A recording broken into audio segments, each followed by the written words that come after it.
Welcome to the Journey Through Homeschooling podcast, practical support for every step of your homeschool adventure. I'm Jami Thornsberry. And I'm Adonna Pryor. Adonna, today we are talking about a topic that we talk about with individual families who generally are coming from the public school quite a bit. And I think we also touch this topic sometimes when we're talking to parents about summer plans. And what we're talking about today is managing downtime. Oftentimes when families come to us, especially if they're coming from the public school system, they have kind of what I would say like a fantasized version of homeschooling. They've got this really great idea in their mind, and in their mind, I think oftentimes it's taking all day. They're doing all these wonderful things. And then they get into homeschooling, and the reality is that school only took maybe like an hour and a half, maybe two at the most, depending on how many kids you have. And then mom needs to do all the different things that need to be done around the house. And the kids don't know how to manage their own time. And so they pop on the screens, and mom gets frustrated because she's working, all around the house doing all the things, and the kids are not managing their time well. So we have these conversations a lot, telling parents that this is probably one of the greatest hurdles that they'll have to figure out how to overcome, especially when they're, like I said, coming from the public school. Sometimes mom is working a part-time job or even a full-time job. And this is something that we touch on as well for summer. What are your thoughts on it, Adonna? Because homeschooling, depending on your child, can go really, really fast some days, especially when they're little. Or even when they're older. I mean, if they're in charge of their own schooling, it can go really fast depending on the season. Then it can be a struggle for you to have something for them to do. Mm-hmm. The older ones, it's not as bad. Usually what I've found is that you get caught up in other things, like there'll be outside lessons, maybe a piano lesson or a violin lesson or dance or choir, or maybe they even have a part-time job. So as they turn into high school students, the time is usually taken up. But for the little kids, when you've finished what you and I call like the official homeschooling part of your day, right? Yeah. You've done your handwriting and your math and your science. It can be a struggle to sit there and say, okay, what are we doing? That took 2.5 hours, right? Yeah. What do we do now? As we've said repeatedly, education is happening as long as they're awake, they're learning. So it's not that you're not meeting the school's, the legal requirements. You are meeting legal requirements. Yeah, absolutely. But there is going to be downtime. Yeah, because when you homeschool, right? Mm-hmm. I think of the largest family that we serve. They have 12 children. We've got actually a couple of families that have upwards of 12 children, somewhere between 10 and 12. And even with 10 or 12 children, homeschooling does not take the full day. And I think a lot of times, especially families coming from the public school, they're so surprised about that because their paradigm is that school takes a full day. Right. And of course, when you're in a public school classroom or a private school classroom, you have 25, 30 kids. And the majority of that time in that classroom is spent in classroom management, not necessarily instruction and educational time. And we just don't have that as homeschoolers. Right. So parents are surprised and sometimes a little discouraged when their kids have all this downtime. And I think they get into this mindset of we're not doing enough. Right. Or, I can think of 3 families right now who wound up putting children back into either a private or public school because they couldn't overcome the downtime and what to do with it. Yeah, part of the problem is as adults, we haven't learned to deal with our own downtime. And that's where you have to start. What are you doing when there's a break? Do you need to be constantly busy doing something? When I was a kid, this was an interesting kind of people watching thing that I noticed in my own house. My dad could literally relax quite well and easily and just kind of sit down and take a break, drink a cup of coffee, look out the window, watch a television program, and be quite content.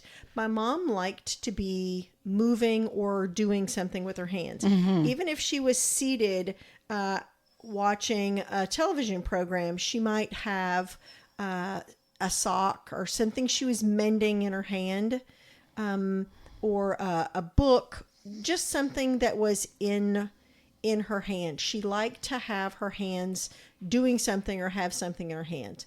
That was her preference. And I found that interesting that they responded to this, what I called relaxation or downtime, very differently. Yeah. He was totally what you would envision as totally relaxed. Nothing was in motion, right? He would sometimes even just fall off to sleep. But mom wouldn't. She would always have something, that active thing in her hand. And I tend to be more like my mom, but not as much as she was. And our kids are going to be the same way. So when you look at what your downtime is, really focus and say, what do I do when I sit down? If I'm done with the dishes and this is a break, what do I do? Do I grab a book? Do I grab something that is like a handicraft? Do I want to sit here and crochet or knit? What is your go-to? Do I grab my computer? Am I grabbing my phone? Where are you going? Your kids are going to watch what you're doing in your downtime. So be cautious of what you're doing first and figure out what you prefer and look at your spouse and say, well, what does my spouse prefer? If you are going to electronics, I would say try and find something else to occupy your time, even if it's just sitting. Now, part of the problem I think we've discovered is that, and I found this out in my own life, you think that you're not, like you said, not doing enough. You're being lazy. If you're sitting there reading a book, you say, oh, how dare you have the time to read a book, right? How dare you have the time to watch a television show or a movie? Especially in the middle of the day. Right. In the middle of the day or it can be one of those things where you feel guilty. But don't feel that way. But do make a concerted effort to look at what you're doing. Yeah, and absolutely. how you're modeling that for them, and make sure that you're putting down the electronics and picking up something different. Or, like my dad, you're just kind of sitting there and getting something to drink and just being quiet. Maybe listening to music that you like and sitting with your feet up outside, just looking at the beauty that God has around you. Yeah. I think of the mom who is coming from the public school setting, right? She's bringing her kids home, and that's a bit of a different scenario. Yeah, but I do agree with you that as moms, we have to look at ourselves first. When Charlotte Mason talks about habits being like rails on a railroad track, right? And when we develop good habits, that train runs very efficiently and very well on those tracks.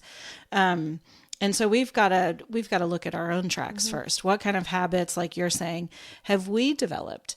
When our day is over, when dinner's done, dishes are done, and everybody's sitting around, are we scrolling on our phones, or are we pursuing something that is worth pursuing? Not to say that, at times we can't scroll on our phones or we can't watch a TV show, but is that the majority of our time, or is that the minority of our time?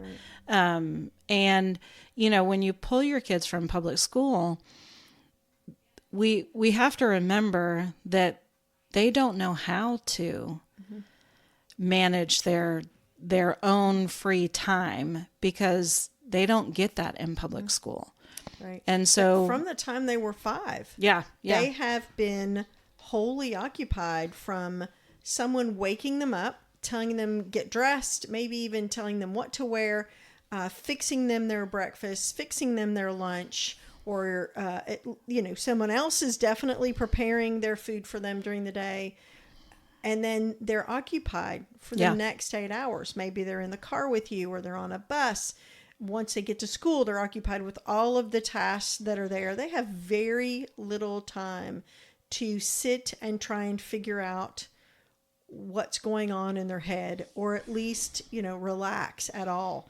I would hate to look at the stats on stress related illnesses in children now versus 50 years ago. Oh yeah. So and once they get home, there's this pile of homework. Every single public school parent we know complains about the massive amount of homework, and even that their second and third grader brings home. And then you throw in, all the sports activities after school and those kind of things.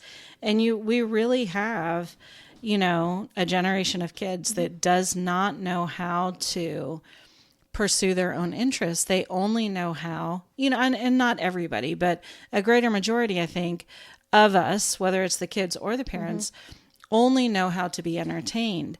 And part of the beauty of homeschooling is recognizing that downtime isn't a bad thing. It's actually a good thing. My homeschool mentor says all quotes, and I forget where she quotes it from, but she always says, boredom is the gateway to genius. And I tell that to my kids all the time when they're like, oh, I'm bored, or they're playing outside for a while with friends, and, especially during the summer. And then they, come and it's like 9:30 in the morning. Right. And, there's 5 of them and they're like, we're bored. We played everything we can play. And I look at them and I go, I'm so glad you're bored. You're about to be geniuses. And, when we can make that shift in our minds to recognize that we don't always have to be doing something for the sake of doing something, like you're talking about. One of the things that we did, especially with my older one, was that we had an hour of downtime a day. His feet had to be up off the floor. He could read, think, pray, or sleep for an entire hour in the middle of the day. And I think a lot of moms these days would look at that as wasteful or maybe even unachievable. How do you do that? But we set that parameter, and I didn't expect perfection the first time. We didn't start at an hour. We started at a smaller amount of time and worked up to an hour. And so if you're the mama who, is pulling your kids out of public school, or you're looking at summer and you're like, we're just going to continue going through summer because I don't know what I'm going to do with you, I so encourage you to set some parameters now and begin training your children in those habits. For us personally, we allow screen time during the day. We allow, TV watching during the day, but it's during specific times for specific times. And it's very limited. Other than that, there's a whole host of things that my children can do, be it handicrafts. As you mentioned, they can read. They can, practice. My daughter loves to play volleyball. She can go practice volleyball outside. She can practice an instrument that she's learning. She can learn to do chores. Chores are a part of that daily routine. So there's so many things. And when all those things are finished, because again, oftentimes all those things aren't taking all day long, then the genius really gets to kick in. Right. Yeah, I like what Carol said about that. When my kids would come to me and say, I'm bored, my first response was always, that's great. Here's a task that I need to get done. So after a while, they stopped coming to me and saying, I'm bored. Instead, they would go to each other and try and figure out something together that they could do. But what happened was, as they grew, that downtime or that boredom expanded into things that they did as a team, not individually, but things that they did as a team. And as they grew into junior high and high school, I realized they had a real skill at working together in a physical task. Yeah. Now, mentally, they were really good at working individually because they did have downtime after supper where they would do their own tasks, like if they wanted to read or play a game. But during the day, during the school day, when we had breaks, they would almost always be in the same room, and they would almost always be doing something that was similar, trying to find ways to incorporate everybody's toys into a particular game, right? Or if they were outside, they were building things. One time they built a tank. Now, it's not a real tank. It wouldn't have fired anything, and you could have, thrown a rock and gone through the side of it. It was cardboard for the most part, but it was something that they worked on for many days. This took them quite a while to put together, and they were proud of it, and it stood in the backyard until I believe the weather started to degrade it. They also built a zip line. They put up hammocks, and they would just sit in the hammocks, stretch between two trees, and talk to each other, and look up in the trees. All of those things were, for me, they not only gave me time to catch up on things that I wanted to catch up in the house, like housework, but I knew they were out there having conversations with each other. They're learning how to get along with a person that is totally and completely different than them. Yeah. But it was, as they aged, they didn't work apart. They tended to work closer together. And as they realized that they were good, and well, I don't even know that they realized they were good as a team initially, but because they began to be efficient as a team, they preferred to work together as a team, right? So I really liked that. I really liked giving them a tremendous amount of time, especially if they were outside. Yeah, yeah. I love outside play.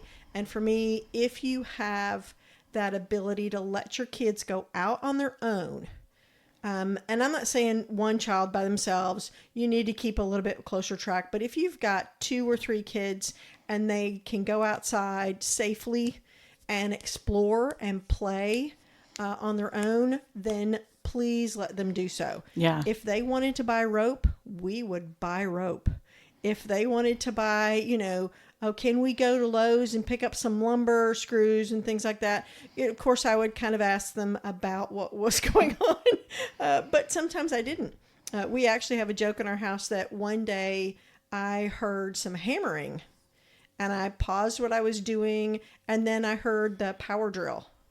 And I looked over at my husband and I said, what exactly do you think they're doing? And he just shrugged his shoulders and said, redecorating? And I was like, oh, okay, sounds reasonable. And then we just ignored it. We went back to what we were doing. Because you at a certain point, you begin to trust that even if they're messing something up, they're really having fun and learning from whatever it is that they're messing up. So we just let them do it. But for us, the downtime was almost always spent outside. Yeah. I mean, being out in nature is so good for you. It helps with brain development. Mm-hmm. It improves focus and attention span. It actually decreases blood pressure levels. Mm-hmm. It helps kids emotionally regulate when kids are moving their bodies. And, if they're allowed to participate in activities that have a little bit of risk, it helps them to learn to manage risk even on higher levels. So for you moms who have not, this terrifies you. Right, it does. If you're that mom, if you're the mom that's like, I would wig out if I heard power tools going in my backyard or my kids, doing whatever. I really encourage you to read any any of the books by Jenny Urick. She's also on Instagram and Facebook. She's 1000 Hours Outdoors. You'll learn a lot. And I think it will help you to recognize that the benefits of your kids being out of doors rather than inside all the time. The payoff is well worth it. And, even to your point, Adonna, with, maybe you only have, one child that you're homeschooling, they can still spend time outside by themselves. This is maybe kind of extreme, but my mentor, Carol Joy Side, she's always recommended one of those hiking whistles. Like, hey, if you have a child who, you just have one child, you're homeschooling them, they want to go outside, you're doing stuff in the house, give them one of those whistles. The whole neighborhood for blocks will hear it if they have to blow it. Another thing that, and this is like way out the box, but another thing that we consistently had was a dog that was with the children. Yeah, outside. We did too. So that it was a comfort to me to be able to look out the door and I could see the dog laying in a field, or I could see her laying by a creek in a shady part of the yard. And when I was a kid, I always had the dog that was with me, and she went everywhere that I went. And I believe that was not just a bit of a safety net for me, a kind of an assurance for me, but it helped me with confidence because she was, the dog kind of hangs out with you, especially if it's a large dog. They hang out with you, and they do prevent interaction with other people. So that's extreme. Not everybody wants to get a dog, but I loved having that as a kid, and I loved having it as a parent with kids. I liked knowing that she was with them. Yeah. We've always had a dog as well. And, when my oldest was younger, he was an only child and so, for 9 years. And so, the dog was there to be able to be that sound alarm as well. Right. And there's other things too that you can do, and instead of just letting them play by themselves. I have another friend who, one of the ways that she manages the downtime is she pulls in some of the elderly people in her church and in her neighborhood. They come over and teach crochet, macrame, knitting, all the different things, maybe once or twice a week. It's free for her. She doesn't pay them. And these older women love it. Yes. They really eat it up. And all she has to do is buy, a couple of skeins of yarn and some knitting or crocheting needles. And she's got, and not only, are they learning how to knit or crochet or macrame, but they're getting to know this older person and hearing these stories, these rich stories of this person's life that are so far different, from their own. Yeah, there are even organizations that get together maybe once a week or once a month, and they quilt or they knit. And you can figure out when their times are and ask if you can participate. Say, hey, can we come over and participate? My child is interested in learning how to sew, or they're interested in learning how to quilt or make earrings or whatever that skill is. And they are generally almost always more than happy to have you show up and listen to what they're doing or watch what they're doing. And especially if you bring your own projects and show them your own projects, everybody usually loves that. Yeah, absolutely. And, these are things that, yes, that might only take up one day a week, but these are things that they could be, working on throughout the week when they have more of that downtime. But I can't stress enough that, as homeschool moms, one of the best things that we can give our kids is that skill of being able to manage their own time well. And that's what this is all about. And so, I've worked the entire time, at some point, whether it's full-time, part-time, throughout our homeschool journey. So I know what it is to have littles around while you're trying to do work. I know what it is to have older kids who have questions about really hard math problems when you're in the middle of, a Zoom meeting with a client or, somebody you're working with. And, it's all a training process.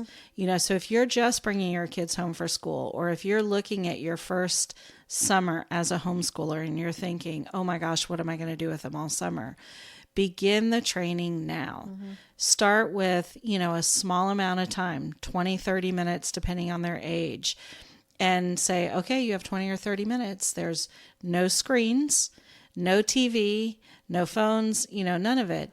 You just get to go figure out what you'd like to do. And there's no fighting with each other. I think that's another big thing we hear is, oh my gosh, no, I can't do that. If my kids aren't structured, they'll be all over each other.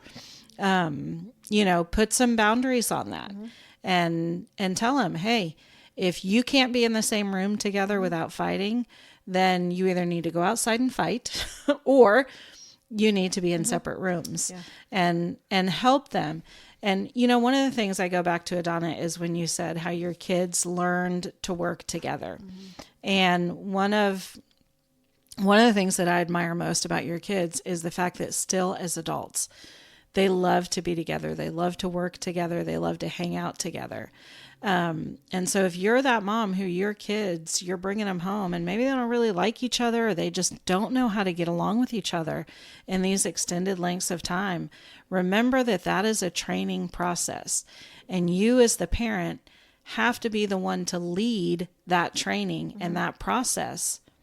Yeah, a lot of that begins with those arguments that start, and you maybe you have a young teenage child and they say, well, he does this or she does that. And my response generally was, when you begin to date, you're going to be dating someone who thinks completely differently than you. And if you cannot figure out, one, how to be respectful in a conversation, how not to go and tell tales to other people, and how to be respectful of them when they're not there, then you're going to have a real trouble in this thing that you think might be fun, and that's dating. So you need to look inside yourself and grab some control, pray about self-control, pray about respect, and learn how to get along with this person that is right here in the room with you. If you can't get along with them, you're going to have a real difficult time in life. So this is something you need to work on and practice on.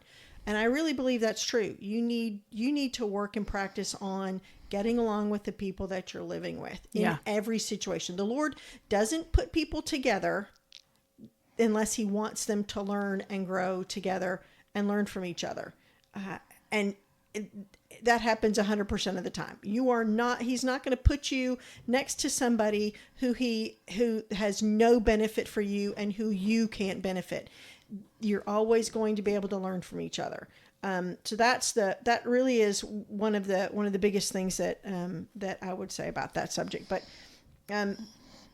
always, especially if there's going to be a stressful situation coming up or an event coming up, try and put things out and available in your house that allow for downtime for your kids. For instance, at Christmas, we always clean off the dining room table and there's always a puzzle. So that gives me, I do it for me because I'm cooking so much during Christmas that I like to have 10 or 15 minutes to completely shut down that part of my brain and go over and put in a couple pieces. Yeah. I love that ability to do that. But having it sitting there, also throughout the day, all of my children will come over and work for 10 or 15 minutes, maybe longer on it, right? We'll just sit down in a chair and they'll do 3 or 4 pieces and get up and go, or they'll sit there and they'll work on it for half an hour to an hour. So that is something that have games available to them. card games, board games, all of those things. Make sure that you have those available. Audio books are a really good thing to have available for downtime. Any kind of music, any kind of musical instruments. Downtime can be used to learn a skill. And if you do allow screen time, I have one of my kids plays chess online. So he plays not with a computer, but with other people around the world. This is something that he enjoys doing. So his downtime is spent playing chess with other people around the world.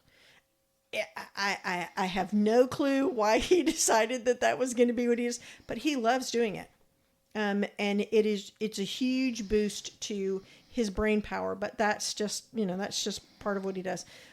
If you can tolerate it, leave craft supplies out.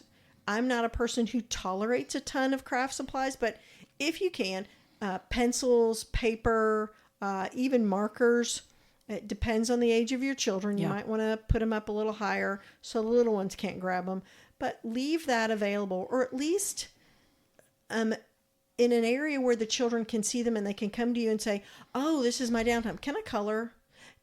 Can I paint? Yeah. If I sit quietly at the table, I got that a lot. If I sit quietly at the table, can I? And then there would be something laid out. Go, yeah, sure, that's fine. Let me put down paper towels, or let me put down, paper or something like that.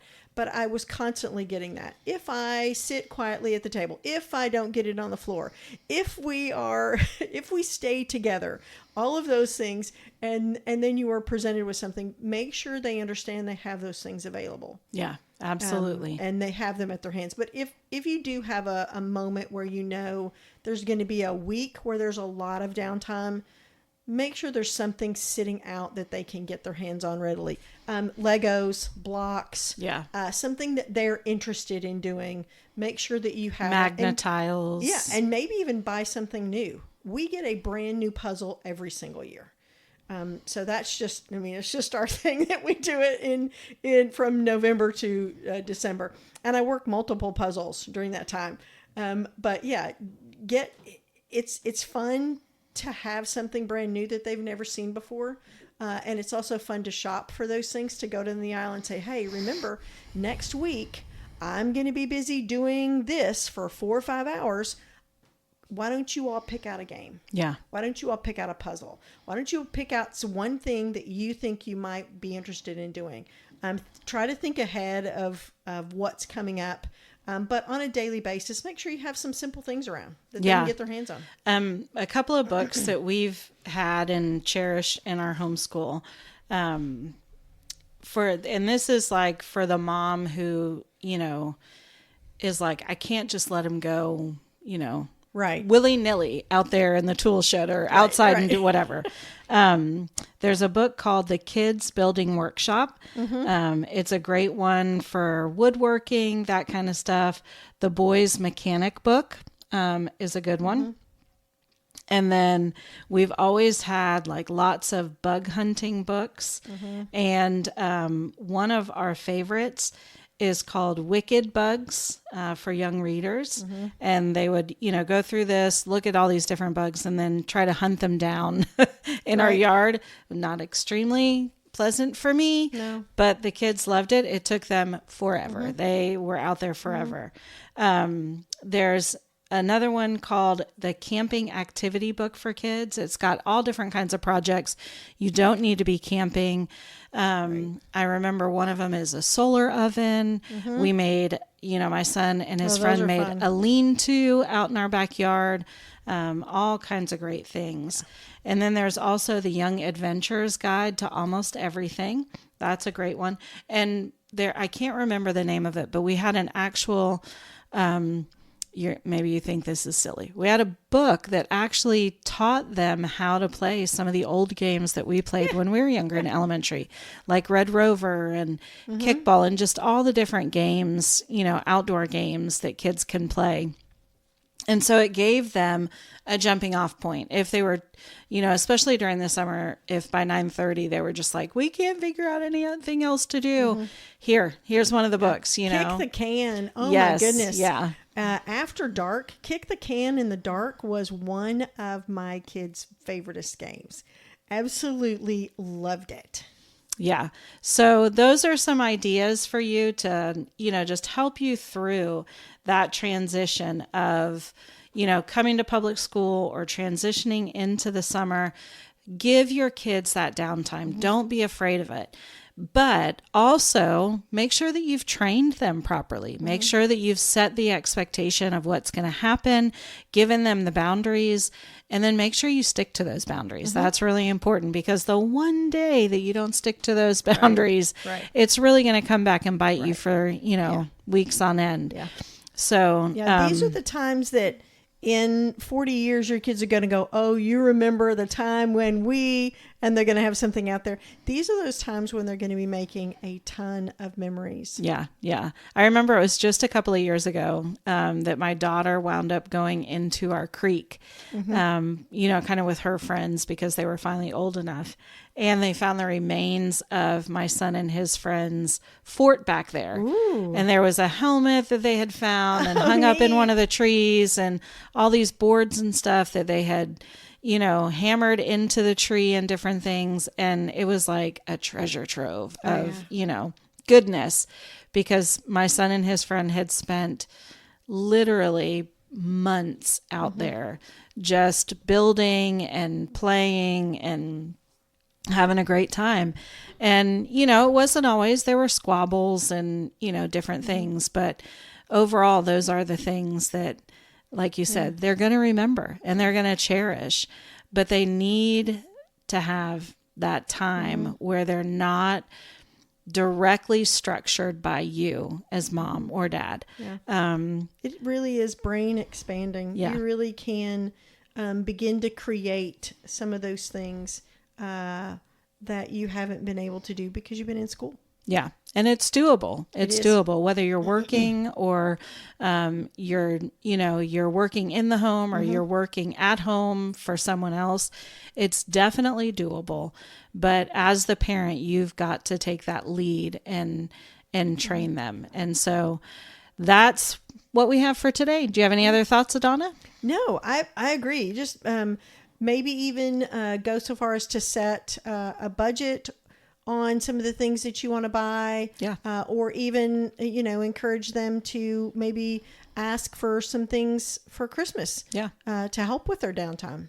Yeah. I mean, go to Goodwill. There's tons of things there. And, sometimes that's the best place. It makes me think actually of going and getting just an old computer there and letting my kids take it apart in the garage. Oh yeah. Not sure how many moms would appreciate that in their garage, but let me say, any piece of equipment that dies. Yeah. Except like an old TV, because there can be, it sometimes electrical gets stuff taken apart. still going through there, but, let your kids take something apart and then see if they can put it back together. So anyway, well, we hope that this was helpful. We hope that if you're transitioning from public school to homeschool, that this prepares you a little bit better for the downtime that your kids are going to have, and maybe even the downtime you're going to have. If you're looking forward to summer, maybe this has given you some ideas on how to fill that time without just doing school all the way through.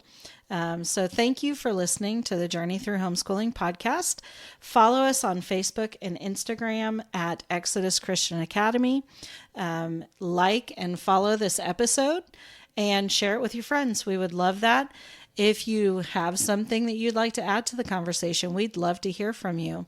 Feel free to email us at office@Exodus Christian Academy. But until next Wednesday, we hope you have a great rest of your week.